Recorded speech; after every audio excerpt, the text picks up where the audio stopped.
14 দিন ধরে ঘর ছাড়া, বন্ধ ছেলে মেয়েদের পড়াশোনা ও স্কুল, প্রাণনাশের ভয়ে পরিবার নিয়ে লুকিয়ে বেড়াতে হচ্ছে। এই পরিস্থিতিতে এবারে জেলা প্রশাসন এবং পুলিশের কাছে স্বেচ্ছায় সপরিবারে মৃত্যুবরণের অনুমতি চাইল মালদহের কালিয়াচকের কাপড় ব্যবসায়ী। মালদার কালিয়াচকের জালালপুরের বাসিন্দা ওই কাপড় ব্যবসায়ী প্রশাসন এবং পুলিশের কাছে প্রার্থনা করে জানিয়েছে, বারবার হুমকি ও নির্যাতনের ফলে আমি এবং আমার পরিবার গভীর আতঙ্কে দিন কাটাচ্ছি। মানসিকভাবে ভেঙে পড়েছি আমরা। পুলিশ অভিযুক্তদের গ্রেফতারও করছে না, তাই আমরা বাধ্য হয়ে স্বেচ্ছায় সপরিবারে মৃত্যুবরণের অনুমতি প্রার্থনা করছি। মালদহের কালিয়াচকের জালালপুর এলাকার বাসিন্দা ওই কাপড় ব্যবসায়ীর নাম রহিম বিশ্বাস। তার অভিযোগ, গত 14 দিন আগে তাকে রাস্তা দিয়ে মারতে মারতে তুলে নিয়ে গিয়ে কাঁঠাল গাছে বেঁধে মারধর করা হয়, কারণ দুষ্কৃতীদের তোলা দেওয়া হয়নি। এই ঘটনায় মূল অভিযুক্ত জহুরুল খান সহ বেশ কয়েকজনের নামে লিখিত অভিযোগ কালিয়াচক থানায় করা হলেও পুলিশ মাত্র 2 জনকে গ্রেফতার করেছে, বাকিরা এখনো পলাতক। এই সমস্ত দুষ্কৃতীরা প্রতিনিয়ত তাকে এবং তার পরিবারকে মেরে ফেলার হুমকি দিচ্ছে। এই পরিস্থিতিতে 14 দিন ধরে এক ছেলে এবং 2 মেয়ে ও স্ত্রীকে নিয়ে ঘর ছাড়া এই ব্যবসায়ী। তাই প্রশাসন এবং পুলিশের কাছে স্বেচ্ছায় মৃত্যুবরণের অনুমতি চেয়ে প্রার্থনা করেছেন তিনি। 14 দিন থেকে লিখিত অভিযোগ করেছি কালিয়াচক থানায়।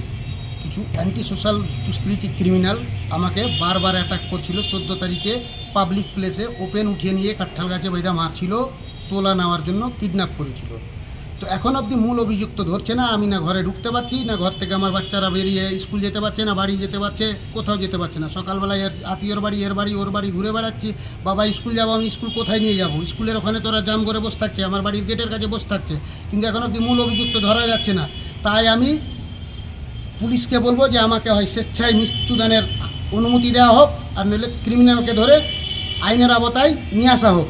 আমি এসপিকেও জানিয়েছি, ডিএমকে জানিয়েছি, এসডিপিওকে জানিয়েছি, কালিয়াচক থানা আইসিকে জানিয়েছি, ওয়েস্ট বেঙ্গল পুলিশ মন্ত্রী সিএম মমতা ব্যানার্জি ম্যামকে জানিয়েছি। এদের কাছে আমি একটাই আবেদন, হয় স্বেচ্ছায় মৃত্যুর আবেদন অনুমতি চাইছি। আমি কোথায় যাব? তো বাড়ি যাচ্ছি তো ওদেরকে অ্যাটাক করছে। আমি পয়সা কোথায় পাবো? আমার বিজনেস বন্ধ। আমি 14 দিন থেকে কোথাও যেতে পারছি না। ওপেন ওরা খুলে আম কিডন্যাপ করবে, খুলে আম গাছে বইনা টাকা নিবে। এতটা অ্যান্টি সোশ্যাল ক্রিমিনাল বেড়ে গেছে, ওদেরকে কেউ ধরছে না, কারণ রাজনীতি পেশারে আমাকে মিথ্যা মামলায় ফাঁসানো হচ্ছে। আমি তো থানা ঢুকতে পারছি না, থানাকে বেরোতে দিচ্ছে না, বেরোলেই বলবে ট্রান্সফার।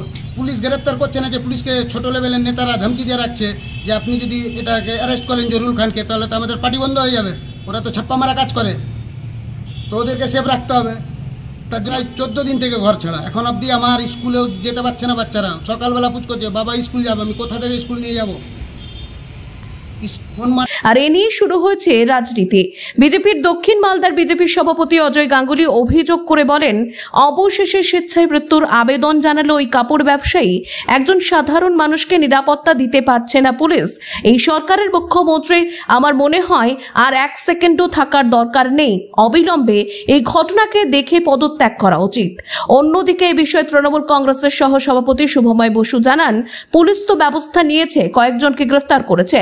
বিষয়টিকেও রাজনৈতিকভাবে খেলার চেষ্টা করছে। আমরা মনে করি রাজনৈতিক এই খেলা বন্ধ হোক। আরো কোনো দুষ্কৃতী অভিযুক্ত থাকলে পুলিশ গ্রেপ্তার করুক তাদের। অবশেষে স্বেচ্ছা মৃত্যু জানালো কালিয়াচকের ব্যবসায়ীরা। তার কারণ, প্রকাশ্য দিবালোকে ব্যবসায়ীকে রাস্তার ওপরে পেটানো। তারপরে যখন পুলিশে অভিযোগ জানানো হয়েছে, পুলিশ মূল অভিযুক্তকে ধরতে না পারার কারণে আশেপাশে যারা ছিল তাদেরকে ধরেছে, এবং যে মূল আসামি সে বাড়িতে এসে নানা রকম হুমকি দিয়ে যাচ্ছে, এবং সেই ব্যবসায়ী বাড়িতে থাকা অসম্ভব হয়ে যাচ্ছে। বাচ্চা কাচ্চাকে স্কুলে পাঠানো অসম্ভব হয়ে দাঁড়াচ্ছে। সেই জন্য আজকে সে ডিএম, এসপি এবং কালিয়াচক থানার আইসিকে স্বেচ্ছা মৃত্যুর জন্য জানিয়েছে। পশ্চিমবঙ্গের প্রশাসনিক ব্যবস্থা কোথায় গিয়ে ঠেকেছে আপনারা অনুমান করুন। একজন সাধারণ মানুষ যখন প্রশাসনের কাছে যাচ্ছে, প্রশাসন তাকে আশ্বাস দিতে পারছে না, সেভ করতে পারছে না, যার জন্য সে বাধ্য হচ্ছে তার পরিবার সহ সবাইকে নিয়ে স্বেচ্ছা মৃত্যুর জন্য। এই সরকারের মুখ্যমন্ত্রী আমার মনে হয় 1 সেকেন্ড আর থাকার দরকার নাই, অবিলম্বে এই ঘটনাকে দেখে টিভির মাধ্যমে তার অবিলম্বে পদত্যাগ করা উচিত। দেখুন, পুলিশ তো ব্যবস্থা নিয়েছে, এখন এটাকে কেউ রাজনৈতিকভাবে খেলার চেষ্টা করছে। আমরা প্রশাসনকে অনুরোধ করব যে রাজনৈতিকভাবে এই খেলা বন্ধ করবার জন্য আরও যদি কোনো দুষ্কৃতকারী অ্যারেস্টের বাইরে গিয়ে থাকে তাদেরকে অবিলম্বে অ্যারেস্ট করে বিষয়টা দেখে নেওয়ার জন্য। আমার মনে হয় এগুলো টোটাল একটা পরিকল্পিত একটা চক্রান্ত চলছে মানুষকে বিভ্রান্ত করবার জন্য।